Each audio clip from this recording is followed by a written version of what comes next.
أعوذ بالله من الشيطان الرجيم بسم الله الرحمن الرحيم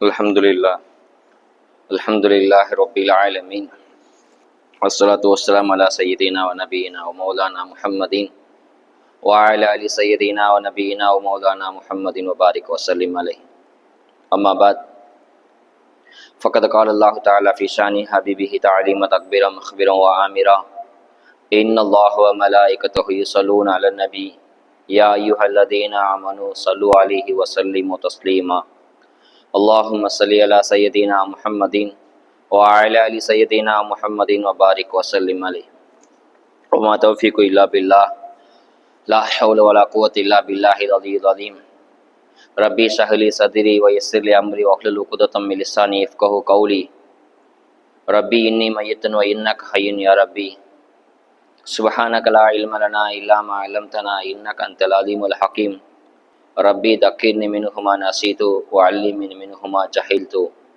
ربي زدني علما ربي زدني علما ربي زدني علما المدد يا رسول الله المدد يا شيخ அல்லாஹ்வுடைய மாபெரும் கிருபை அல்லாஹ் சுப்ஹானஹு வ தஆலா இந்த புனிதமான ஜும்மா மஜ்லிஸிலே அல்லாஹ் நம்மை கொண்டு சேர்த்திருக்கின்றான். வாழும் காலம் எல்லாம் அவன் பொருத்தத்துடன் வாழ்ந்து அவன் பொருத்தத்துடன் மரணித்து நாளை கபிலிருந்து நம்ம எழுப்பப்படும் போது அவன் பொருத்தத்துடன் எழுப்பப்படக்கூடிய தௌஃபீக்கை வல்ல அல்லாஹ் நம் அனைவருக்கும் தந்து அருள் புரிவானாக. ஆமீன். அல்ஹம்துலில்லாஹ். ஆரம்பமாக அனைத்து நிலைமைகளிலும் அல்லாஹ் ஒருவனையே பயந்து கொள்கள் என்று முதலில் எனக்கும் அதற்கடுத்து நான் உங்களுக்கும் வசிய செய்து கொள்கின்றேன். அல்லாஹ்வுடைய மாபெரும் கிருபை அல்லாஹ் சுப்ஹானஹு வ தஆலா நம்மை இங்கு ஜும்மா நாளிலே நம்மை இங்கு அல்லாஹ் ஒன்று சேர்த்திருக்கின்றான். அல்லாஹ் இந்த இஸ்லாம் மார்க்கத்தை புனின் இஸ்லாம் அலா ஹம்சின் 5 தூண்கள் மீது இந்த இஸ்லாம் என்ற கட்டடத்தை அல்லாஹ் நிறைவேற்றியிருக்கின்றான். அதில் ஒன்றுதான் தொழுகை. தொழுகையை பற்றி அல்லாஹ் குர்ஆனில் ஏறத்தாழ நிறைய இடங்களில் சொல்லியிருக்கின்றான். ஒரு 8 இடத்தில் அல்லாஹ் தஆலா தொழுகை பற்றி அகிமு ஸலா தொழுகையை நிலைநாட்டுங்கள் என்பதாக அல்லாஹ் குர்ஆன்ல சொல்லியிருக்கிறான். குர்ஆன் நம்ம பார்த்தோன்னு சொன்னா தொழுங்க, நோம்பு வைங்க, ஜகாத்து கொடுங்க, ஹஜ்ஜி செய்யுங்கன்னு அல்லாஹ் தஆலா அல்லாஹ் சொல்லியிருக்கிறான். ஆனா எதுவுமே விரிவா சொல்லலை. அதனால குர்ஆனை மட்டும் வச்சு நம்ம அர்த்தம் வச்சுன்னு சொன்னா நம்ம முழுமையா வாழ்க்கையில பின்பற்ற முடியாது. ஏன்னா குர்ஆன் அல்லாஹ் தஆலா எல்லாமே தலைப்பு செய்தியாக தான் சொல்லியிருக்கான். தொழுகையை நிலைநாட்டுங்க, ஜகாத்து கொடுங்க, நோன்பு வைங்க, வசதி இந்த ஹஜ்ஜி செய்யுங்க. அல்லாஹ் குர்ஆன்ல எல்லாத்தையும் கோடிட்டு தான் காமிச்சிருக்கான். தலைப்பு செய்தியா சொல்லியிருக்கான். விரிவான செய்தி எதுல இருக்குன்னு சொன்னா ஹதீஸ்ல ஸல்லல்லாஹு சொல்லி காமிச்சு செஞ்சு காமிச்சு போயிருக்காங்க. இப்போ விரிவான செய்தி வேணும்னு சொன்னா நம்ம ஹதீஸ்ல தான் பார்க்க முடியும். ஒரு ஹதீஸ்ல ஸல்லல்லாஹு அலைஹி வஸல்லம் அம்ர் இப்னு அவுஃப் ரலியல்லாஹு அன்ஹு அவங்க குடும்பத்துல ஒரு பிரச்சனை வந்துருது. அந்த பிரச்சனையை தீர்ப்பதற்காக வேண்டிய ஸல்லல்லாஹு அலைஹி வஸல்லம் அந்த வீட்டுக்கு போறாங்க. போய் ஒரு கணவன் மனைவிக்குள்ள பிரச்சனை, அந்த பிரச்சனை சரி செய்யறதுக்காக வேண்டிய ஸல்லல்லாஹு அலைஹி வஸல்லம் போறாங்க. வெகு நேரமா அங்க அந்த பிரச்சனை ஓடிட்டு இருக்க ஸல்லல்லாஹு அலைஹி வஸல்லம் அந்த பிரச்சனைக்கு கேள்வி கேட்டு என்ன முடிவை சொல்லிட்டு இருக்கிறாங்க. பொதுவாக குடும்பத்துல கணவன் மனைவிக்குள்ள பிரச்சனை வந்து சொன்னா அந்த வீட்டு பெரியவங்க உட்காந்து பேசுறோம். கணவன் சார்பா ஒருத்தரும் மனைவி சார்பா ஒருத்தரும், அதாவது 2 பேரும் நல விரும்பிகளா இருக்கிறோம். கணவன் மனைவி சேர்ந்து வாழ ஆசைப்படுற 2 பேர்த்த உட்கார வச்சு பேசலாம். இந்த குடும்பத்துல நம்ம பொண்ணு நல்லா வாழ்ந்தா போதும் அப்படின்ற ஒரு நபரையும், அந்த குடும்பத்துல பையன் நல்லபடியா இருந்தா போதும் அப்படின்ற நபரை கூப்பிட்டு வச்சு பேசலாம். ஜமாத்தார் முறையில ஆலிம்கள் முறையில முன்னிலையில பேசலாம். பேசி எவ்வளவு முடியுமோ அவ்வளவு சேர்க்க தான் பார்க்கணுமே தவிர பிரிக்க கூடாது. சேர்க்கறது தான் முக்கியம். அதாவது கணவன் மனைவி பிரிக்கிறது மிகப்பெரிய பாவம். சரி, விஷயத்துக்கு வருவோம். இப்ப ஸல்லல்லாஹு அந்த பிரச்சனையை தீர்ப்பதற்காக வேண்டி அந்த வீட்டுக்கு போய் பேசிட்டு இருக்காங்க. தொழுக நேரம் வந்துருச்சு. எல்லாரும் மஸ்ஜித் நபியில தொழுகைக்கு வேண்டி ஸல்லல்லாஹு வருகைக்கு வேண்டி காத்துட்டு இருக்கிறாங்க. ரொம்ப நேரம் ஆகி ஸல்லல்லாஹு வரல. ஒரு ஹதீஸ்ல ஸல்லல்லாஹு சொல்லி இருக்கிறாங்க, தொழுகையை ஆரம்ப நேரத்தையே தொழுங்க, அதுதான் சிறப்பு அப்படின்னு சொல்லியிருக்கிறாங்க. ஆரம்ப நேரம் அவ்வல் வக்த் அப்படின்னு சொல்லியிருக்காங்க. அவ்வல் வக்த் அப்படின்னு சொன்னா உதாரணமாக நம்ம பள்ளியில பாங்க சொல்றோம். இப்ப லொஹருக்கு 12:40 பாங்க சொல்றோம் அப்படின்னு வைங்களா. அந்த 12:40 ஒருத்தர் எந்திரிச்சு பாத்ரூம் போயிட்டு ஒளி செஞ்சு சுண்ணத்தெல்லாம் தொழுத்திட்டு வருது கரெக்டா ஒரு 1/4 மணி நேரம் 20 நிமிஷம் ஆகும். அதுக்குள்ள தொழுகிறது பேர் தான் அவ்வளவு வக்து. அதுக்கு மேல தொழுகலாம். ஆனா சிறப்பு என்னன்னு சொன்னா அந்த பாங்கு சொல்லி 1/4 மணி நேரம் 20 நிமிஷத்துக்குள்ள தொழுதுடும். ஃபஜ்ருக்கு மட்டும் அதிகமா வைப்பாங்க. காரணம் என்ன சொன்னா சில பேருக்கு குளிப்பு கடமையா இருக்கலாம். ஃபஜ்ர் பாங்கு சொன்னா எந்திரிப்பாங்க, குளிப்பு கடமையா இருக்கலாம். குளிச்சுட்டு பாத்ரூம்லாம் போயிட்டு பல் விளக்கிட்டு வரதுக்கே கரெக்டா இருக்கும். அதனால ஃபஜ்ருக்கு அதிகமா வைப்பாங்க.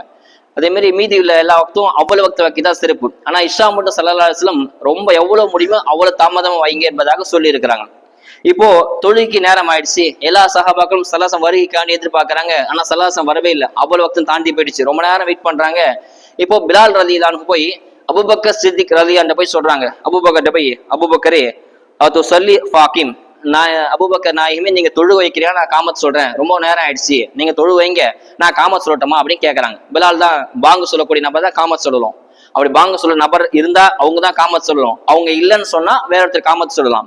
அப்படி வேற ஒருத்தர் காமத் சொல்ல ஆசையா இருக்கு அப்படின்னு சொன்னா அந்த பாங்கு சொல்லக்கூடிய நபர்கிட்ட பர்மிஷன் வாங்கிட்டு சொல்லலாம். இதான் இஸ்லாம் சரிய சட்டம். எல்லாமே ஹதீஸ் இருந்து நம்மளாம் சொல்றது கிடையாது, எல்லாமே ஹதீஸ்ல இருந்து இமாம்கள் ஆய்வு செஞ்சு சொல்லி இருக்கிறாங்க. இமாம்கள் சாதாரணமா கிடையாது, எல்லாம் அவங்க மனோ இச்சைப்படியோ அவங்க வாய்க்கு வந்து சொன்னது கிடையாது, எல்லாமே ஹதீஸ்ல இருந்து தான் சொல்றாங்க. இப்போ பிலால் போய் கேட்கறாங்க அபூபக்கர்ட்ட, அபூபக்கர் நாயமே நான் காமத் சொல்றேன், உத்து சொல்லி ஃபாக்கிம், நான் காமத் சொல்றேன், நீங்க தொழு வைக்கிறீங்கன்னு கேட்க அபூபக்கரும் சரி சொல்லுங்கன்னு சொல்லி காமத் சொல்றாங்க. எல்லா சஹாபாக்களும் சஃப்ல நின்னுட்டாங்க. பிலால் காமத் சொல்றாங்க. காமத் தொழுக அபூபக்கர் சித்திக் அல்லாஹ் அக்பர் தக்பீர் கட்டிட்டாங்க. கட்டி ஸல்லல்லாஹு அலைஹி வந்துட்டாங்க. தொழுகை நடக்க ஆரம்பிச்சிருச்சு. ஸல்லல்லாஹு முதல் ரக்காத் முடியதுக்குள்ள ஸல்லல்லாஹு வந்துட்டாங்க. ஸல்லல்லாஹு வரைக்கும் பார்த்து எல்லா சஹாபாவும் ஒதுங்குறாங்க. நேரா ஸல்லல்லாஹு முன்சப்ல வந்து நின்றுட்டாங்க. நின்ற உடனே எல்லா சஹாபாக்களும் ஸல்லல்லாஹு வந்துட்டாங்களே அப்படின்னு சொல்லி எல்லா கை தட்டுறாங்க. அப்பெல்லாம் சரி சட்டம் அவ்வளவா இறங்கல, கை தட்ட ஆரம்பிச்சிட்டாங்க. முதல் ஒரு சஹாபி தட்டுறாரு, அதை பார்த்து எல்லா சஹாபாக்களும் கை தட்ட ஆரம்பிச்சிட்டாங்க. கை தட்டுறாங்க, ஸல்லல்லாஹு வந்துட்டாங்க, அது சைகை கொடுக்குறாங்க இல்லையா, ஏன்னா தொழுகை நடக்கும்போது பேசக்கூடாது இல்லையா, கை தட்ட ஆரம்பிக்கிறாங்க. அபூபக்கர் நாயகம் திரும்பவே இல்லை, ஃபுல்லா தொழுகையில ஃபுல் கான்சன்ட்ரேஷன், தொழுகையில மூழ்கிட்டாங்க, திரும்பவே இல்லை. ஒருத்தர் கை தட்டினா பரவாயில்ல, ஒரு 50 பேர் 100 பேர் எல்லா சாபம் கை தட்டினா அபூபக்கர் சித்திக்கு புரிஞ்சு போச்சு பின்னாடி ஏதோ நடக்குதுன்னு சொல்லி ஒரு சைட்ல ஒரு ஓரக்கண்ண பார்த்தா ஸல்லல்லாஹு நிக்கிறாங்க, சஃபுல் நீட்டு இருக்கிறாங்க. உடனே அபூபக்கர் சித்திக் பின்னாடி வராங்க. ஹதீஸ் நீண்ட ஹதீஸ், உங்களுக்கு சுருக்கமா சொல்றேன், ஒரு ஜும்மாக்குள்ள எவ்வளவு முடியுமே இன்ஷா அல்லாஹ் தொழுகை பத்தி நான் விரிவா சொல்றேன். இப்போ அபூபக்கர் சித்திக் பின்னாடி வர பாக்குறாங்க. பார்த்தா சித்திக் நாயகம் பின்னாடி ஒவ்வொரு ஸ்டெப் பின்னாடி வராங்க. ஸல்லல்லாஹு அங்க கை காட்டுறாங்க, அதான் நீங்க தொழு வைங்க கையை காட்டுறாங்க. ஆனா ஸல்லல்லாஹு கையை காட்டினது மீறி ஸல்லல்லாஹு அனுமதி மீறி அபூபக்கர் பின்னாடி வந்துறாங்க. ஸல்லல்லாஹு முன்னாடி போய் தொழு வைக்கிறாங்க. அந்த தொழில் கம்ப்ளீட் ஆயிடு, தொழு முடிச்சு சலாம் கொடுத்துட்டாங்க. கொடுத்துட்டு அபூபக்கர்ட்ட கேட்கறாங்க, அபூபக்கரே நான் தான் உன தொழு வைக்க சொன்னேனே, ஏன் பின்னாடி வந்தீங்க அப்படின்னு கேட்கறாங்க. அப்ப அபூபக்கர் சித்திக் ரலியல்லாஹு மனப்பூர்வமா வேண்டாவிருப்பா சொல்லல, மனப்பூர்வமா சொல்றாங்க, அபு குஹாஃபா மகனுக்கு, அதாவது தன்னை சொல்லிக்கிறாங்க, தந்தை பேர் அபு குஹாஃபா மகனுக்கு நாயகமே நீங்க இருக்கும் போது இமாமத் பண்ண தகுதி இல்ல அப்படின்னு சொல்றாங்க. ஸல்லல்லாஹு சிரிச்சுட்டு புன்முறுவலா சிரிச்சு விட்டுறாங்க. இதுதான் ஹதீஸ். இந்த ஹதீஸ்ல இமாம்கள் எவ்வளவு நுணுக்கமான சட்டத்தை நமக்கு சொல்றாங்க பாருங்க. ஸல்லல்லாஹு அலைஹி வஸல்லம் இருக்கும் போது காமத்து ஸல்லல்லாஹு இருக்கிற போது எங்க ஸல்லல்லாஹு தான் இமாமத் பண்ணுவாங்க, வேற யாரும் இமாமத் பண்ணக்கூடாது, சரியான அனுமதியே கிடையாது. ஏன்னா ஸல்லல்லாஹு அலைஹி வஸல்லம் இருந்தா அவங்க தான் இமாமத் பண்ணணும். ஏன்னா அவங்க யாருன்னு சொன்னா எல்லா இமாம்களுக்கும் தலைவர் ஸல்லல்லாஹு தான், எல்லா நபிமார்களுக்கும் எல்லா ரசூல்மாருக்கும் தலைவர் ஸல்லல்லாஹு தான். ஆக தலைவர் ஸல்லல்லாஹு மட்டும்தான் இமாமத் பண்ணணும், வேற யாரும் பண்ணக்கூடாது. அதுக்காக தான் அபூபக்கர் பின்னாடி வந்துட்டாங்க. இப்போ முதல்ல இந்த விஷயத்துல இதுல பார்க்க வேண்டிய விஷயம் என்னன்னு சொன்னா, சஃப்ல ஸல்லல்லாஹு வந்து நிக்கிறாங்க. முதல் சஃப்ல ஏன் நிக்கிறாங்கன்னு சொன்னா, ஒரு இமாம் தொழு நடக்கும் போது முதல் சஃப்ல தொழு வைக்கக்கூடிய நபர் தான் நிக்கலாம். தொழு யாருக்கு வைக்க தெரியுமோ முன்னாடி நின்றலாம், அதுதான் முறை. ஏன்னு சொன்னா இமாமுக்கு திடீர்னு மயக்கம் வந்துடலாம், அல்லது காத்து பிரிஞ்சு ஒழு போயிடலாம். ஏன்னா எல்லாருமே மனுஷன் தானே, எல்லாம் இயல்பு தானே. திடீர்னு மயக்கம் வந்துருச்சு இமாமுக்கு, தொழு கண்டினியூ பண்ண முடியல அப்படின்னு சொன்னா அப்படி பின்னாடி வந்துருவாரு. முன்னாடி யார் தொழு வைக்க நபர் இருக்கிறாங்க, உதாரணமா காமத்தோட தொழு வைக்க நபரா இருப்பாங்க, இல்ல வலது போய் இடது போய் யாராவது அந்த முதல் சஃப்ல தொழு வைக்க நபரா இருந்தா அவங்க முன்னாடி வந்துடும், முசல்லாக்கு வந்துடும், இமாம் பின்னாடி போயிடுவாரு. அப்படியே தொழு கண்டினியூ பண்ணலாம். பின்னாடிதான் இருக்கா, பின்னாடி இருந்து முன்னாடி வர தப்பு கிடையாது, ஆனா அது கொஞ்சம் அருவருப்பான செயலா இருக்கும். அதனால முன்னாடி நிக்கிறவங்க தொழு வைக்கிற நபரா முன் சஃப்ல நிக்கணும். அதனால பசங்க எல்லாம் பின்னாடி போயிடலாம். தொழு வைக்கும் போது சொல்றேன். இப்போ முன்னாடி தொழு வைக்கிறாங்க. இப்போ ஒரு இமாம 2 ரக்காத் தொழு வச்சுட்டாரு, 3ஆவது ரக்காத் அது இஷா தொழு வைக்கிறாரு. 2 ரக்காத் தொழு வைக்கும் போது 3ஆவது ரக்காத் அவர் காத்து பிரிஞ்சு போயிடுச்சு, அல்லது மயக்க நிலை வந்துருச்சு. இப்போ உடனே அவர் பின்னாடி வராரு. வரும்போது முன்னாடி வந்தக்கூடிய இமாமு மீதி முள்ள 2 ரக்காத் தான் தொழு வைக்கலாம். ஒரு இஷால 2 ரக்காத் தொழு வச்ச பிறகு இமாம் 3ஆவது ரக்காத்ல பின்னாடி போறான்னு சொன்னா அந்த இமாமுக்கு பதிலா வரக்கூடிய நபர் மீதி முள்ள 2 ரக்காத் தான் தொழு வைக்கணும், தவிர திரும்ப ஃபர்ஸ்ட்ல தொழு வைக்க கூடாது. இதுக்கு பேரு இதுதான் மீதும் தொழு வைக்கணும். இது பேர் இஸ்திக்லாஃப் அப்படின்னு சொல்லுவாங்க. அதாவது ஹிலாஃபத் ஹலீஃபா பிரதிநிதியா வேற இமாம் நியமிக்கிறார்னு அர்த்தம். மீதும் ரக்காத்து தொழுது கம்ப்ளீட் பண்ணிடும், இது தொழுகு முடிஞ்சிடும். தொழுகிலே தான் நடக்கலாம். சரி, இப்ப எப்படி இமாமுக்கு மறதி ஏற்பட்டுச்சு? ஆனா தொழுகைதான் மறதி சாதாரணம் தானே. அபூ ஹனீஃபா ரஹ்மத்துல்லாஹி இன்னொருத்தர் கேட்கறாராம் அபூ ஹனீஃபாட்ட நான் ஒரு பொருளை விலை மதிக்க முடியாத ஒரு பொருளை வீட்டுல வச்சேன், எங்க வச்சுன்னு தெரியல சொல்லுங்க அப்படின்னு. அபூ ஹனீஃபா ரஹ்மத்துல்லாஹி இது எனக்கு தெரியாதுப்பா அப்படின்னு. இல்ல ஏதாவது சொல்லுங்க உங்களுக்கு தெரியுமே அப்படின்னு கேட்கும் போது அவங்க அபூ ஹனீஃபா ரஹ்மத்துல்லாஹி சொல்றாங்களா, போய் தக்பீர் கட்டி தொழுவுப்பா, உனக்கு ஞாபகம் வந்து தொழுகு அப்படின்னு சொன்ன உடனே அந்த நபர் போய் தக்பீர் அல்லாஹ்க்கும் தக்பீர் தொழுக ஆரம்பிச்ச உடனே சைத்தான் நினைவு வந்துட்டான், இந்த பொருள் இந்த இடத்த வச்ச போய் பாரு அப்படி. அதுமே போய் பார்த்தா கிடைச்சிச்சு. ஏன்னு சொன்னா சைத்தான் தொழுக விட மாட்டான், இவன் தக்பீர் கட்டிட்டான் தொழுதுட்டே இருப்பான்னு சொல்லி நம்ம தொழுகைக்கு வெளியில உள்ள விஷயங்கள் எல்லாம் தொழுகையில இருந்து ஞாபகம் வரும்.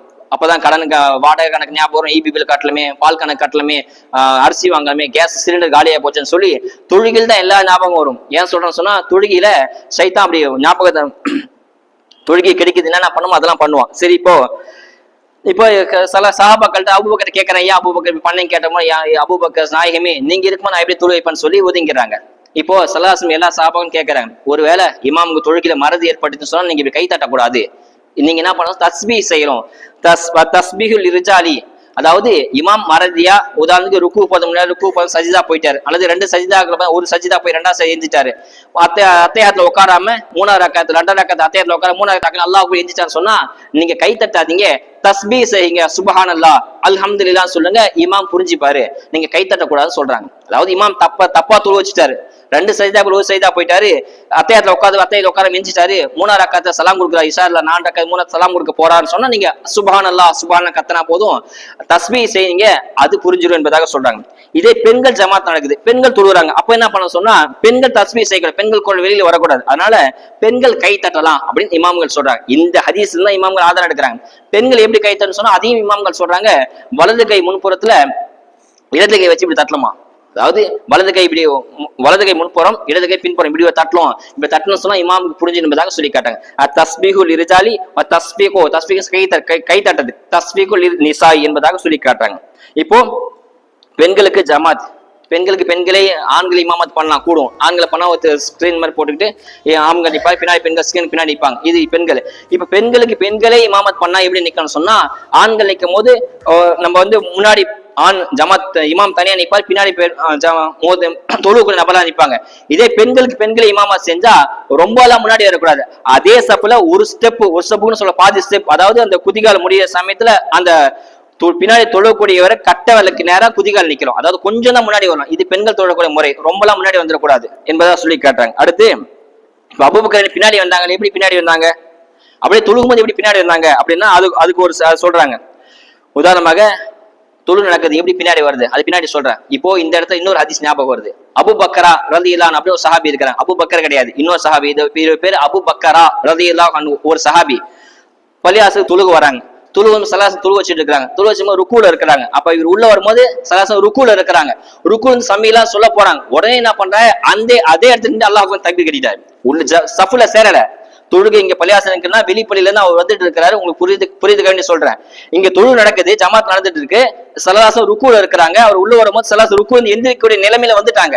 உடனே அவர் எங்க நிக்கிறாரோ அப்படியே அல்லாஹ் தக்பீர் கட்டிட்டாரு, தக்பீர் கட்டி ருக்கு செஞ்சுட்டாரு. சமீல சொன்னா கொஞ்சமா முன்னாடி வந்து திருப்பி சஃப்ல செஞ்சுட்டாரு, சஃப்ல நிக்கல, எங்க பாக்குறாரு அங்கேயே தக்பீர் கட்டி ருக்குவுக்கு போயிட்டாரு, சமீலை செஞ்சுட்டாரு, கொஞ்சமா முன்னாடி வந்து அப்படியே தொழுகு எங்க நடக்குது அங்க வந்து செஞ்சுட்டாரு. தொழுகு முடிஞ்சிருச்சு சலாசம் கேட்கறாங்க, சலாசம் எல்லாமே தெரியும் இல்லையா, மண்ணுக்கு மேல மண்ணுக்கு எல்லாருமே சலாசலம் அல்லாஹ் காட்டி கொடுத்துட்டான். ஒரு ஹதீஸ் நம்ம பார்த்துருக்கோம் இல்லையா, ஒரு கபரை கடந்து போகும்போது கபருக்குள்ள வேதனை நடக்குது, எதனால வேதனை நடக்குது என்பதாக சொன்னாங்க இல்லையா, அந்த அளவுக்கு ஞானத்தை அல்லாஹ் தஆலா கொடுத்துட்டான். சலாசம் மனிதர்களுக்கு அப்பாற்பட்ட ஒரு நபர் தான் ஸல்லல்லாஹு அலைஹி வஸல்லம். இப்போ தொழுவு முடிஞ்ச உடனே கேட்கறாங்க ஸல்லல்லாஹு அலைஹி வஸல்லம், அந்த நபர் பின்னாடி தொழுறாரு, பின்னாடி தொழுது முன்னாடி வந்து ஜாயின் பண்றாரு, அதான் ஸல்லல்லாஹு அலைஹி வஸல்லம் முன்னாடி முன்சஃப்ல இமாமத் நின்று கேட்கறாங்க. தொழுவு முடிஞ்ச உடனே ஐயுக்கும் அல்லதி ரகா தூன சஃபி சும்ம மஸா இலா சஃபி, உங்கள யாரு தொழுவுக்கு முன்னாடி தக்பீர் கட்டிட்டு தொழுகிலே வந்து யார் ஜாயின் பண்ணது, தொழுகு இங்க நடக்குது, நீங்க பின்னாடி தக்பீர் கட்டிட்டு தொழுதுகிட்டே யாரு வந்து சஃப ஜாயின் பண்ணது யாரு அப்படின்னு கேட்கறாங்க. சலாசம் பணிவான தோழனை கேட்கறாங்க, யார் இப்படி பண்ணா அப்படின்னு கேட்கும் போது அந்த அபூபக்கர் ரலியல்லாஹு நாயகமே நான் தான் செஞ்சேன் கையை தூக்கிறாங்க.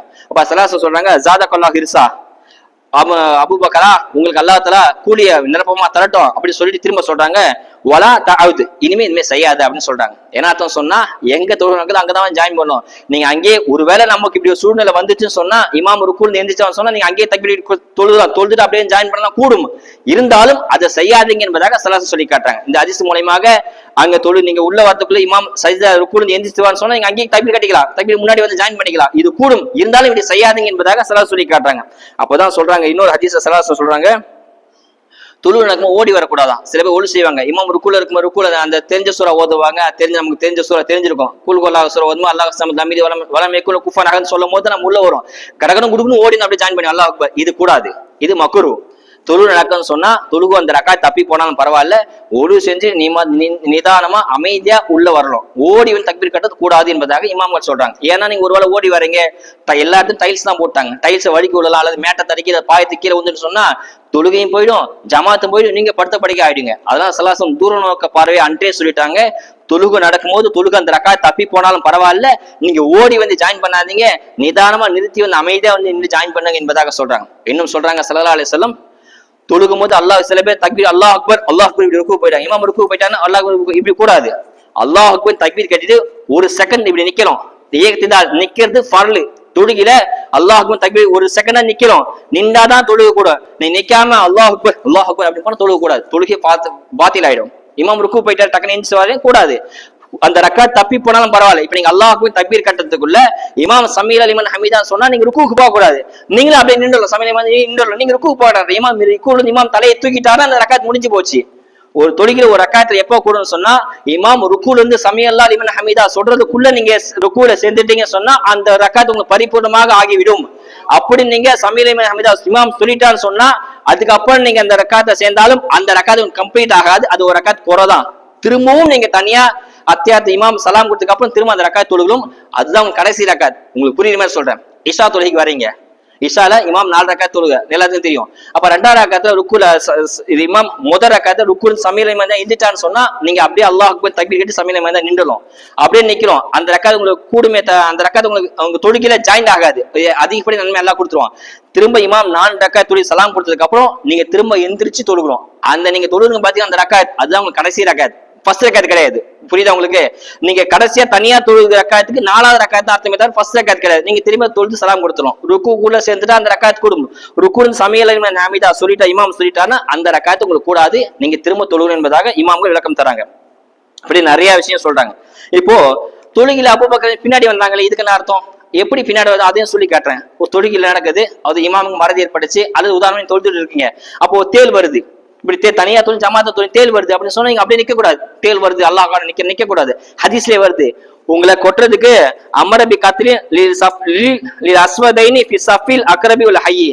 நீங்க தொழுகும் போது பாம்போ அல்லது தேலோ சலாசம் சொல்றாங்க, பாம்போ அல்லது தேலோ தொழுகும் போது வந்தான்னு சொன்னா நீங்க அதை கொல்லுங்கோ அப்படின்னு சொல்றாங்க. கொல்ல சொல்றாங்க சலாசம். அமர ஏவினார்கள், ஒரு கையில குச்சம் தக்கல எடுத்து அடிச்சிடலாம் கொல்ற சொல்லி கூறாங்க. ஏன்னா ஸல்லல்லாஹு அலைஹி வஸல்லம் ஒரு தேல் கொட்டிச்சான். அப்ப சலாசம் சொல்றாங்களா இந்த தேல் நபின்னு கூட பார்க்கல, என்ன கொட்டுருச்சு அப்படின்னு சலாசம் சொல்லி இருக்கிறாங்க. இப்போ தேல் வருது அல்லது இமாமுக்கு ஏதாவது ஆயிடுச்சு, நீங்க முன்னாடி போய் தொழுக சொன்னா எப்படி போகலாம் சொன்னா அதையும் சொல்றாங்க. 3 ஸ்டெப் தொடர்ந்து எடுத்து வைக்க கூடாது. உதாரணமாக இப்படி ஒரு ஸ்டெப் நின்றலாம், நின்று திரும்ப இன்னொரு ஸ்டெப் இப்படிதான் வைக்கணும். தொடர்ந்து 3 ஸ்டெப் தொழுக போயிடும். ஒவ்வொரு ஸ்டெப் வச்சு கொஞ்சம் நின்று ஒரு ஸ்டெப் அப்ப நின்று திருப்பி இப்படி வச்சா கூடும். இந்த மாதிரி நீங்க 30 எட்டுக்குள்ள எடுத்து வைக்கலாம். அங்க இருந்து தொழில் ஜாயின் பண்ணிட்டீங்க, கொஞ்சம் இந்த மாதிரி எடுத்து நின்று 30 ஸ்டெப் கூட வைக்கலாம், தொழுக கூடும். தொடர்ந்து 3 ஸ்டெப் வச்சா தொழுகு பாத்தில் ஆயிடும். நல்லா புரிஞ்சுங்க. தொடர்ந்து எடுத்து வச்சுட்டா தொழுகு போயிடும். 3 ஸ்டெப் தொடர்ந்து வைக்க கூடாது. 3 ஸ்டெப் தொடர்ந்து வைக்கிறது. உதாரணமாக தலையில அரிக்குதுன்னா இப்படி சொரியலாம். இப்படி சொரிஞ்சு 2 தடவை ஆயிடுச்சு, 3வது சொரிய கூடாது, உடனே விட்டுலாம். அதாவது இப்படி சொரிஞ்சு இப்படி விட்டாலும் திரும்ப சொரியலாம், இது கூடும். அதாவது 3 தடவை தொடர்ந்து செய்யக்கூடாது, விட்டு செய்யலாம். அல்லது இப்படி இங்க அரிக்க சொன்னா இப்படி எத்தனை தடவை செய்யலாம். விரல் அசையலாம், நாவு அசையலாம், கண்ணு அசையலாம், தொழுக கூடும். மத்தபடி இந்த மணிக்கட்டு 3 தடவை அசையக்கூடாது. உங்களுக்கு புரியுதா? இந்த விரல் எத்தனை தடவை அசையலாம், இப்படி சொரியலாம், சொரிஞ்சுட்டே இருக்கலாம், கூடும் தொழுக. ஆனா மணிக்கட்டு அசையக்கூடாது. மணிக்கட்டு 3 தடவை தொடர்ந்து அசையா தொழுக கூடிடும். அந்த அடிப்படையில் தான் கண்ணு எத்தனை வேணா அசையலாம், கண்ணு மூடி திறக்கலாம், தொழுக கூடும். நாக்கு அசைஞ்சிட்டே தான் இருக்கும், உதடு அசைஞ்சிட்டே தான் இருக்கும், அதெல்லாம் தொழுக கூடும். ஆனால் மணிக்கட்டு அசைஞ்சால் 3 தடவைக்கு மேல அசைஞ்சா தொழுக கூடாது. அது அந்த அடிப்படை தான் அபூபக்கர் ஸ்டெப் எடுத்து வச்சு வந்தாங்க, ஸல்லல்லாஹு அலைஹி முன்னாடி வந்தாங்க என்பதாக நம்ம ஹதீஸ்ல பாக்குறோம். இதெல்லாம் தெரிஞ்சுக்கிறோம். தொழுகையில இந்த நுணுக்கமான சட்டங்கள் நிறைய இருக்குது, சில பேர் தெரியாமலே இருக்குது. ஏன் இதெல்லாம் சொல்றேன்னு சொன்னா, நீங்க அடிப்படை சட்டம் தெரியாமல் 1000 ரக்காத் தொழுவதை விட எப்படி தொழுகணும் தெரிஞ்சு 2 ரக்காத் தொழுதா அது அதை விட இது ஏற்றமானது. 1000 ரக்காத் எப்படி தொழுவும் தெரியல, அல்லாஹ் அக்பர் அப்படியே தொழுறோம். இதை விட அல்லாஹ் தக்பீர் மேல பாக்கணும், இது கூட கூடாது. தக்பீர் கட்டிதா நீங்க எங்க சரியா செய்யணும் அந்த இடத்தான் பாக்கணும். இப்படி சுன்னத்துகள் முஸ்தஹபுகள் ஆதாபுகள் பேணி தொழுது 2 ரக்காத் தொழுதுன்னு சொன்னா, தொழுகாமல் 1000 ரக்காத்தை தொழு எதுவுமே தெரியாமல் 1000 ரக்காத் தொழுது விட எல்லாம் தெரிஞ்சு 2 ரக்காத் தொழுவது அல்லாஹ்க்கு பிடித்தமானது, ஏற்றமானது, நன்மைகள் அதிகம் தரக்கூடியது. இது அடுத்த விஷயம். இனிமே சலாசம் 3 ஸ்டெப்புக்கு மேல வைக்கக்கூடாது. 3 ஸ்டெப்பு தொடர்ந்து வைக்க கூடாது, விரல ஏத்தணும்னா அசையலாம். அதுக்கு அடுத்த இந்த ஹதீஸ் என்ன விஷயம் சொன்னா, சஃபுல நிக்கிறாங்க, நிறைய பேர் சஃபுல நிக்கிறாங்க. சஃபுல நிற்கும் போது வலது பக்கம் தான் ஐஷா அறிவிக்கிறாங்க, யார் தொழுகையில வலது பக்கத்தை நிக்கிறாங்களோ, காமத் சொல்றாரு வலது பக்கத்தை யார் நிக்கிறாங்களோ அல்லாஹ் தஆலா அவருடைய அல்லாஹ் அவருக்கு அருள் புரியான், இன்னும் மலக்கு மேல அவளுக்காண்டி பாவம் ஒண்ணு தராங்க அப்படின்னு ஹதீஸ் வந்துருச்சு. அந்த அடிப்படையில எல்லா வலது பக்கம் நிக்க ஆரம்பிச்சிட்டாங்க. அதாவது மோதினார், காமத் சொல்றாரு, எல்லா சாபாக்களும் வலது பக்கம் தொடர்ந்து நிக்க ஆரம்பிச்சாங்க, இடது பக்கம் காலியா போச்சு. அதுக்கப்புறம் திரும்ப ஒரு ஹதீஸ் இப்னு அப்பாஸ் சொல்லி காட்டுறாங்க, யார் இடதுபுறம் நிக்கிறாங்களோ, காமத் சொல்ற இடது பக்கம் நிக்கிறாங்களோ அல்லாஹ் தஆலா அவங்களுக்கு 2 கூலி தரா என்பதாக ஹதீஸ் வருது. இதுக்கு என்ன அர்த்தம் சொன்னா, ஒருத்தர் காமத் சொல்லும் போது முதல்ல வலது பக்கம் நிக்கணும், அடுத்த நபர் அடுத்து இடது பக்கம் நிக்கணும், அடுத்து வலது பக்கம் இடது பக்கம், இப்படி பேலன்ஸா தான் நிக்கணும். ஏன்னா தொழுகையில ஜீனத் அழகே அதுதான், சஃபு சேரையா இருக்குதான் அழகு. ஒரு பக்கம் ஃபுல்லா ஏத்தி ஒரு பக்கம் ஆள் கம்மியா இருந்துச்சுன்னா இது அழகு அற்ற நிலையாயிடும், இது ஜீனத்து கிடையாது, அழகு கிடையாது. அதனால 2 பக்கம் பேலன்ஸ் நிக்கும். உங்களுக்கு வலது பக்கம் நீங்க ஆசையா இருக்குது, ஆனா இடது பக்கம் காலியா இருக்கும் சொன்னா, இடது பக்கம் நிக்கிறீங்க ஆனா உங்களுக்கு ஆசை வலது பக்கம் நிக்கிறோம் நன்மை அதிகமா கிடைக்கும் அப்படின்னு ஆசைப்பட்டீங்கன்னு சொன்னா அல்லாஹ் 2 கூலி தந்துருவான். நீங்க இடது பக்கம் கூலி தந்துருவான், வலது பக்கம் இருந்தா என்ன கூலி கிடைக்குமோ உங்களுக்கு நிக்க முடியாத போன காரணம் அல்லாஹ் அந்த கூலி தந்துருவான் என்பதாக ஹதீஸ் இமாமுங்க விளக்கம் தராங்க. 2 பக்கமும் விளக்கம் தராங்க. அதாவது 2மே கூடும், வலது பக்கம் நீண்டாலும் கூலி அதிகம், இடது பக்கம் நீண்டாலும் கூலி அதிகம். இது முதல் விஷயம். அடுத்து தொழுகும் போது நம்ம டீ சாப்பிட்டு வந்திருப்போம், அல்லது பச்சி போன சாப்பிட்டு வந்திருப்போம். இப்போ வந்து தொழுக டைம் ஆயிடுச்சு, உடனே தண்ணி குடிச்சிட்டு வரலாம். ஏன்னா அந்த சுவை டீ குடிச்சிட்டு வந்திருக்கோம், டீ குடிச்சு தொழுகு நிக்க சொன்னா அந்த சுவையோட எச்சம்னா தொழுகு முடிஞ்சிடும், தொழுகு கூடாம போயிடும். ஏன்னா அந்த டீயோட சுவையை நாக்கில் ஒட்டிட்டு சொன்னா அப்படியே எச்சம் தொழுகு முடிஞ்சிடும். அது என்ன பண்ண, தண்ணி குடிச்சிட்டு வரலாம், தண்ணி குடிச்சிட்டு வந்தா அந்த சுவை போயிடும். அப்படி இல்லையா, எச்ச கூட்டி முழுங்கிட்டேன்னு சொன்னா அந்த சுவை டோட்டலா காணா போயிடும். இப்ப தொழுக கூடும். அந்த சுவையோட நின்று தொழுகு தண்ணி எச்ச முடின்னு சொன்னா தொழுக பாத்திராயிடும். இல்லாம நீங்க எச்ச கூட்டி முழுங்கின பிறகு தக்பீர் கட்டி தொழுக சொன்னா தொழுக கூடிடும். இது முதல் விஷயம். இதுல என்ன விஷயம் சொன்னா, இப்போ ரத்தம் வந்துருது, பல்லுல சில பேர் சொத்த பல்லா இருக்கும், அல்லது நாக்க பேசாம கடிச்சுப்போம். இப்ப ரத்தம் வருது வாயில, ரத்தம் வரும்போது நீங்க தண்ணி குடிச்சிட்டு வந்தாலும் சரி, இல்ல எச்ச கூட்டி முழுங்கினாலும் சரி தொழுக கூடாது. ஏன்னா ரத்தம் ஹராமான விஷயம். ஒரு ஹராமான வாயில வந்ததுக்கு அப்புறம் எச்ச கூட்டி முழுங்க தண்ணி குடிச்சாலும் சரி கூடாது. என்ன பண்ண சொன்னா, நல்லா வாயை கொப்பிடிச்சு வந்த பிறகுதான் தொழுகில் நிக்கிறோம். புரியுதா உங்களுக்கு? டீ எல்லாம் ஹலால், டீ சாப்பாடு எல்லாம் கூடும். இதை நீங்க எச்ச கூட்டி முழுங்கி அந்த சுவை போச்சுன்னா அப்படியே கூடும். இதே ரத்தம் வெளியில வந்துச்சு, எச்ச கூட்டி முழுங்கி தண்ணி குடிச்சிங்க, அந்த சுவை எல்லாம் போனாலும் கூடும், தொழுக கூடாது. வாய் கொப்பிடிச்சு நன்றாக வாய் கொப்பிடிச்சு வந்த பிறகு தொழுக கூடும் என்பதாக சொல்லி காட்டுறாங்க. அடுத்த கத்த விஷயம் என்னன்னு சொன்னா, இப்ப தக்பீர் கட்டுறோம், அல்லாஹ் அக்பர், இந்த தக்பீர் தக்பீர் தஹரிமா, அந்த ருக்குல சைது நிறைய தக்பீர், அதுக்கெல்லாம் வெறும் தக்பீர் தான். ஆனா அல்லாஹ் அக்பர் தக்பீர் கட்டுற பாத்தீங்களா, இதுக்கு பேர் தான் தக்பீர் தஹரிமா. அதாவது உங்களுக்கு ஹலாலான விஷயம் எல்லாம் ஹராமா போச்சு, அதுக்கு பேர் தஹரிமான்னு சொன்னா ஹராம்னு அர்த்தம். உங்களுக்கு இதுக்கு தொழுகைக்கு முன்னாடி இதெல்லாம் ஹலாலா இருந்துச்சோ, டீ ஹலாலா இருந்துச்சு, சாப்பிடுறது ஹலாலா இருந்துச்சு, தண்ணி கூட ஹலாலா இருந்துச்சு, இதெல்லாம் இப்ப தக்பீர் ஹராமா போச்சு, அதுக்கு பேர் தக்பீர் தஹரிமா. அதனால தான் சொல்றேன், டீ குடிச்சிட்டு வந்தேன்னு சொன்னா தண்ணி குடிச்சு வரலாம் என்பதாக சொல்லி காட்டாங்க. இப்போ வரிசை தான் ரொம்ப முக்கியம். ஏன்னா தமிழ்ல ஒரு பழமொழி சொல்லுவாங்க, எஞ்சான் உடம்புக்கு சிரசை பிரதானம் சொல்லுவாங்க. தமிழ்ல எஞ்சான் உடம்புக்கு சிரசை பிரதானம் அப்படின்னு சொல்லுவாங்க. அதாவது என்ன அர்த்தம் சொன்னா, ஒவ்வொரு மனிதனும் தன்னுடைய ஜான் வச்சு பார்த்தா எட்டு ஜான் இருப்போம். இப்ப எனக்கு நான் என் கை வச்சு பார்த்தா 8 ஜான், உங்களுக்கு உங்க கை வச்சு பார்த்தா உடம்பு ஃபுல்லா டோட்டலா 8 ஜான் தான் இருக்கும். அந்த 8 ஜான் உடம்புக்கு சிரஸ்னா தலை தான் பிரதானமா. அதனால தலையை சரிதால் செய்யும் போது வேலைகள் பின்னாடி நிக்கலாம், அது பணக்கார முன்னாடி நிக்கலாம், இதுக்கு அர்த்தம் கிடையாது. அதாவது முதலாளி பின்னாடி நிற்பாரு, தொழிலாளி முன்னாடி நிற்பாரு, இவரோட கால் அவரோட தலையில படும். தொழுகையில் அதெல்லாம் கிடையாது, ஏற்றத்தாழ்வு கிடையாது, சரிசமமா சீரா நிக்கணும். இதுக்குதான் அப்படி சொல்றாங்க. சிரசு தலை வைக்கிற இடத்துல யார் பெரிய ஆளா இருந்தாலும் சரி, சின்ன ஆளா இருந்தாலும் சரி, சரிசமம் ஒன்னா தோழத்தோடு ஊட்டி நிக்கலாம், அதுதான் சிறப்புன்னு சொல்றாங்க. ஏன்னு சொன்னா, நீங்க வரிசையில இவரு பெரிய ஆளு, எங்க அத்தா நிக்கிறாரு, அஜித் நிக்கிறாரு, அமித்ஷா நிக்கிறாரு சொல்லி கொஞ்சம் இழவு சொன்னா இது கூட தொழுகையில இது மோசமான விஷயம். ஏன்னு சொன்னா ஹதீஸ் வந்து, யார் தொழுகையில காலி எடுத்து விடுறாங்களோ அந்த இடத்துல சைத்தான் பூந்துருவானா, காலியாட இருக்குதுன்னா சைத்தான் மூந்துருவோம். அதனால சொல்லுவாங்க தோழத்தோடு ஒட்டி இல்லைங்க சொல்லுவாங்க. சைத்தான் மூந்து தொழுகையில ஊசாடு ஏற்படுத்துவானா. இன்னொரு ஹதீஸ் இப்படியே வருது, தொழுகையில சஃப காலையில சரி செய்யணுமா, அப்படி இந்த வரிசையை சரி செய்யணும் சொன்னா உங்களுக்குள்ள கருத்து வேறுபாடு ஏற்படும், சமுதாயத்துல பிளவு ஏற்படும், கஷ்டம் ஏற்படும் ஹதீஸ்ல வருது. தொழுகையில வரிசையை சரி செய்யணும் சொன்னா, சீராக நிக்கலாம் சொன்னா, குதிகால் கரெக்டா எங்க நிக்கணுமோ அங்க நிக்கலாம், சரிசமா நிக்கலாம் சொன்னா உங்களுக்குள்ள கருத்து வேறுபாடு ஏற்படும். உங்களுக்குள்ள கருத்து வேறுபாடு, இன்னும் பிரச்சனைகள், இந்த பூமியில சில குழப்பங்கள் ஏற்படும் என்பதாக சில ஹதீஸ் சொல்லி காட்டுறாங்க. அதனால ஒழுங்கா சரியா சீரா நிக்கணும் என்பதாக சொல்லி காட்டுறாங்க. இன்னும் சொல்றாங்க ஒரு ஹதீஸ்ல வந்து, இன்னல்லாஹு மலாயிகத்து யுஸல்லூன அலல்லதீன யஸீரூன ஸுஃபுவா, யார் சஃப்ல காலி இடத்தை நிரப்புறாங்களோ, ஒரு இடம் காலியா இருக்கு உடனே ஓடி வரும், இவ்வளவு தொழுதுட்டாங்க. ஒரு இடம் அங்க போய் நாங்க ஒரு ஆள் நிக்கலாம், ஆனா வாசல ஓடி வந்து பின்னாடி நின்ட்டான்னு சொன்னா அதுக்கப்புறம் வரவரு உங்க காலி இடம் இருக்குது இது விட்டுட்டான்னு சொல்லி அவர் இப்ப அங்க அந்த இடத்த ஃபுல்லா பண்ணிட்டான்னு சொன்னா அல்லாஹ் அவருடைய அந்தஸ்து உயர்த்துவானா. ஹதீஸ்ல வருது அவர் அந்தஸ்து உயர்த்துவான், இன்னும் அல்லாஹ் மலக்கும் அவருக்கு வேண்டிய ஸலவாத்து சொல்றாங்க என்பதாக ஹதீஸ்ல வருது. ஸலவாத்து சொன்னா அவங்கள அருள் புரிகின்றான் என்பதாக ஹதீஸ்ல வருது. அதனால காலியத்தை விடக்கூடாது. காலி எங்கெல்லாம் இருக்கோ அந்த சப்பு சரி செஞ்ச பிறகுதான் அடுத்து வரலாம். அதுக்கு அடுத்த விஷயம், தொழுகையில கொட்டாய் விடுறோம். கொட்டாய் விடுறது பொதுவாகவே கூடாது. எவ்வளவு கொட்டாய் வந்து எவ்வளவு முடியுதோ உங்களுக்கு எவ்வளவு முடியுதோ கொட்டாய் அடைக்கலாம். அடக்க முடியலன்னு சொன்னா கொட்டாய் விடலாம். அந்த கொட்டாய் விடும் போது எப்படி அடக்கணும்னு சொல்லி தொழுகையில சொல்றாங்க. தொழில கொட்டாய் வந்து சொன்னா அடைக்கலாம். அப்படி இல்லைன்னு சொன்னா இடது கையை புறங்கை வச்சு அடக்கலாம். அதையும் ஹதீஸ் இமாம்கள் சொல்லி காட்டாங்க. கொட்டாய் வரும்போது இடது கை வச்சு அடக்கலாம் என்பதாக சொல்லி காட்டுறாங்க. ஏன்னா கொட்டாவி அதை கெட்டாவின்னு சொல்லுவாங்க. அதாவது ஒருத்தனை கொட்டாய் வந்து சொன்னா தொடர்ந்து எல்லாத்துக்கும் வர ஆரம்பிச்சு தொற்று நோய் மாதிரி. அதனால கொட்டாயம் தொழில் அடைக்கலாம், இடது கை வச்சு அடக்கணும்னு சொல்றாங்க. அதே மாதிரி கொட்டாய் விட்டோம்னு சொன்னா சைத்தான் சிரிக்கிறாங்க. ஹதீஸ்ல வருது யார் கொட்டாய் விடுறாங்களோ சைத்தான் சிரிக்கிற நம்ம ஹதீஸ்ல வருது. இன்னொரு ஹதீஸ்ல வருது நீங்க கொட்டாய் விடும் வாயை திறந்தோம் சொன்னா அந்த வாய்க்குள்ள சைத்தான் உள்ள போயிடும் என்பதாக வருது. இன்னொரு ஹதீஸை கேள்விப்பட்டேன். உஸ்மான் இப்னு அபிலாஸ் ரலியல்லாஹு அன்ஹு அவங்க வந்து ஸல்லல்லாஹு சொல்றாங்க, நாயகமே நான் தொழுகும் போது எனக்கு தொழுகை வந்து ஊசாட்டம் வருது. அதாவது எத்தனைக்கா தொழுது ஞாபகம் வரல, சூரா மறந்து போயிது, ருக்கு செஞ்சா தெரியல, இப்படியே தொழுகையில குழப்பம் வருது அப்படின்னு சொன்ன உடனே ஸல்லல்லாஹு சொல்றாங்க அந்த தொழுகையில குழப்பத்தை ஏற்படுத்தி ஒரு சைத்தான் இருக்கலாம். அந்த சைத்தான் பேரு ஹின்சம் அப்படின்னு சொல்றாங்க. சைத்தான் நிறைய டிவிஷன்ல இருக்கலாம். மனுஷன் எப்படி இன்ஜினியர், வக்கீல், லாயர் அப்படின்னு இருக்கிறாங்களோ அது மாதிரி சைத்தான்ல நிறைய பேர் இருக்கிறாங்க. கணவன் மனையை பிரிக்கிறது ஒரு சைத்தான், வியாபாரத்துல நஷ்டத்தை இருப்பது ஒரு சைத்தான், தொழுகையில குழப்பத்தை இருப்பது ஒரு சைத்தான். அது மாதிரி சைத்தான் நிறைய டிவிஷன் இருக்கிறாங்க. அப்படி தொழுகையில குழப்பத்தை ஏற்படுறதுக்கு பேர் சைத்தான் பேரு ஹின்சம் அப்படின்னு சொல்றாங்க ஸல்லல்லாஹு. அப்படி அவன் தொழுகையில குழப்பத்தை ஏற்படுத்தினா நீங்க அவுது பில்லாஹி மினஷ் ஷைத்தானிர் சொல்லுங்க, சொல்லிட்டு இடதுபுறத்தை பார்த்து 3 துப்புங்கன்னு சொல்றாங்க. துப்புறது எப்படி அப்படியே துப்புறது, பள்ளியா துப்பக்கூடாது. அதை காத்து மட்டும் வர மாதிரி துப்புங்க என்பதாக ஸல்லல்லாஹு சொல்லி காட்டாங்க. தொழுகிற அவுது சொல்லலாம்னு சொன்னா சொல்லலாம், ஆனா சொல்லாம இருக்கிறது சிறப்பு.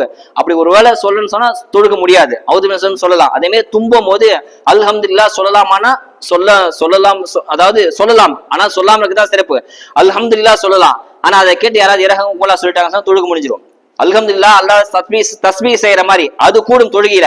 ஆனால் இரஹமுக்குமுல்லாஹ் பதில் சொல்லிங்க சொன்னா அந்த தொழுகை பாத்தியா என்பதாக சொல்லி காட்டுறாங்க. இப்படி நிறைய விஷயம். ஏன்னு சொன்னா தும்பல்ல ஹதீஸ்ல வருது யார் தும்பும் போது அல்ஹம்துலில்லாஹ் சொல்றாங்களோ அவங்களுக்கு அல்லாஹ் தஆலா 70 வகையான நோயிலிருந்து பாதுகாப்பு தராங்க. 70 வகை நோய் வர சில பேர் தும்பிட்டே இருப்பாங்க. அல்ஹம்துலில்லாஹ் சொன்னா 70 வகையான நோயிலிருந்து அல்லாஹ் தஆலா பாதுகாப்பு தரா. அதுல குறைந்தது எது தெரியுமா? வெண் குஷ்டம் வராம அல்லாஹ் பாதுகாக்கிறானா. அதான் தும்பும் போது அல்ஹம்துலில்லாஹ் சொல்ல என்பதாக சொல்லிக்கிறாங்க. இப்படி தொழுகையில நிறைய விஷயங்கள் இருக்குது. இன்ஷா அல்லாஹ் மீதி அடுத்த வாரம் பார்ப்போம். இன்ஷா அல்லாஹ் முன்னாடி வந்து சொன்னா இன்னும் நிறைய சட்டத்திட்டங்களை பார்க்கலாம். அல்லாஹ் சுப்ஹானஹு வ தஆலா நம்மளுடைய தொழுகை அல்லாஹ் கபூல் செய்வானாக, நம்ம வாழ்க்கை அல்லாஹ் கபூல் செய்வானாக. அஸ்ஸலாமு அலைக்கும் வரஹ்மத்துல்லாஹி வபரகாத்துஹு.